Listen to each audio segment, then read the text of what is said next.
আজকে দেখেন যারা লাইন ধরে আছে এগুলো শেখ হাসিনা হটাও আন্দোলনের জন্য ছিল এবং এখনো আছে এবং ভবিষ্যতে আমাদের সঙ্গে থাকবে। আমি আমাকে মারছে আপনারা দেখছেন এখানে দেখেন নাই। আচ্ছা আমরা যে কারণে আমরা একত্রিত হয়েছি যে আজকে আমরা অবস্থান ধর্মঘট এখানে করব। এখন এই অবস্থান ধর্মঘট শুধু কি খালি বিএনপি, এখানে যুব দল আছে, ছাত্র দল আছে, স্বেচ্ছাসেবক দল আছে, গরিব শাখা আছে, এখানে কৃষক দল আছে, অর্থ দল আছে। আমাদের মধ্যে আমি হিসাব করে দেখছি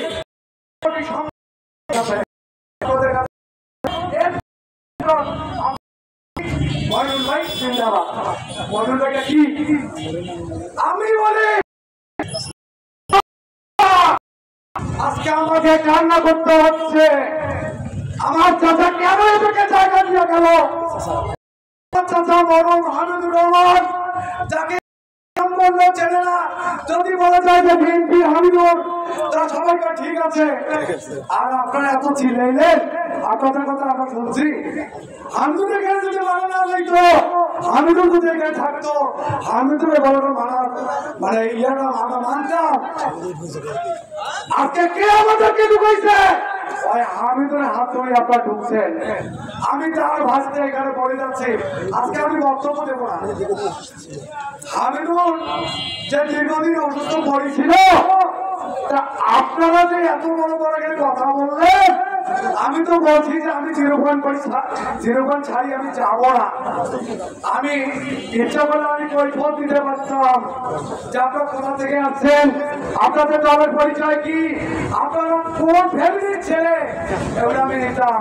কিন্তু না, আমরা সেরকম বেয়াদব না, আমরা যুবদল করি। হামিদের ভাষা হিসাবে আমার যতটা করণীয় দরকার, আপনারা কেউ হঠাৎ হবেন না। আমি আপনাদের জন্য আছি এবং নিবেদিত প্রাণ হিসাবে থাকবো। এবং আওয়ামী লীগের ভাইদেরকে বলতে চাই যে আপনারা যে বিশৃঙ্খলা লাগিয়ে দিয়েছেন, এর মাসুল আরো কতটা দিতে হবে সেটা আপনারা আপনাকে খালি পেরিয়ে থাকেন। আমার চাচাকে নির্মম ভাবে মেরে ফেলেছে না, আর কারণ মেরেছে আজকে বড় বড় বক্তব্য দিচ্ছে। একটি দিনের জন্য আমার চাচাকে দেখতে যায় নাই।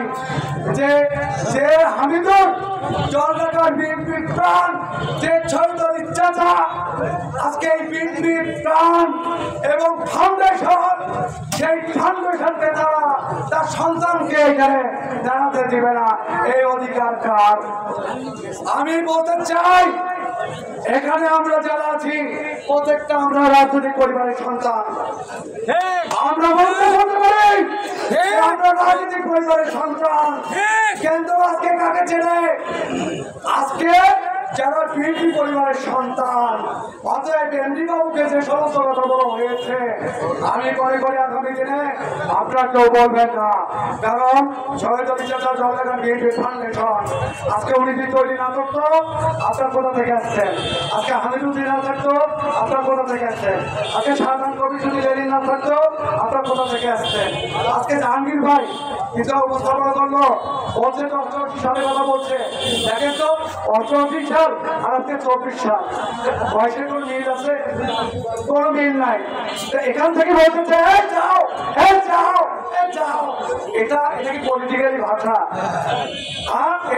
মানুষ যখন জনসমিডিয়া বন্ধ করে তখন আপনি একটা কথা বলে, কিন্তু আমি আমার জীবনে কখনো দেখি নাই রাজনীতিক অঙ্গনে আমার চাচা এবং আমার বড় ভাইরা এটা আমাকে শেখায়নি কখনো।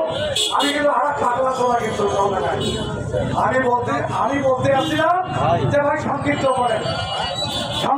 করেন, কারণ এটা অনেক সংগঠন দ্বারা হয়ে আছে। আচ্ছা, তারা বলতে যে আমরা 4টা পর্যন্ত প্রকাশ করবো, আমি যত বলতেছি এখানে 10 মিনিট যারা হওয়ার মতো ক্ষমতা নাই, কিন্তু আমরা এটা ছাড় দিচ্ছি কেন? আমরা মন প্রাণ দিয়ে আমাদের বিএনপি রাজনীতি করেছে বিদায় আমরা আজকে ছাড় দিয়েছি। বিএনপিকে আমরা কলঙ্কিত করতে চাই নাই। সংগ্রামী বন্ধুগণ, আপনারা নিশ্চিত জেনে গেছেন আজকে কালাবাবু কে, তার পরিচয় কি? তার পরিচয় হচ্ছে শাহজাহান কবির লেনিনের ছোট ভাই, অর্থাৎ আমার নেতা শাহজাহান কবির লেনিন তার ছোট ভাই। তাকে যদি বলে আজকে আরো পরিচয় না না করা, আমি একটাই করে পরিচয় দিচ্ছি আপনাদেরকে, তাহলে আপনারা ভুল বুঝবেন। এখানে এটাকে স্বেচ্ছাসেবক দলের সভাপতি সচিব জলঢাকা উপজেলা, আমাদের ওই 88 সালে যে ছাত্র দল করেছে জাহাঙ্গীর ভাই, তারই ছোট ভাই কিন্তু এখানে বসে আছে। আপনাকে মনে রাখবেন চিহ্নিত, আমি বলতেছি আপনার শুধু চিহ্নিত করে রাখবেন বিএনপি কারা করে। এবং অনেক সরকার যে এখানে বক্তব্য দিল সাকিব, আজকে সেই পরিবারের আলমগীর জাহাঙ্গীর ভাইয়ের ভাইটা সে কলেজ শাখার দায়িত্বে আছে। পারিবারিক সূত্রে আমরা এখানে রাজনীতি করি। আমরা ওই রক্ষপনা দেয় পাড়া আর রক্ষপনা ভাইয়া দুই সাত। কেন? এইটা আমাদের মুরব্বীরা আমাদেরকে শেখায় নাই। আমরা কি হই তা জানি না, তবে আমার কথা হচ্ছে ভবিষ্যতে আমার যারা মুরব্বী আছে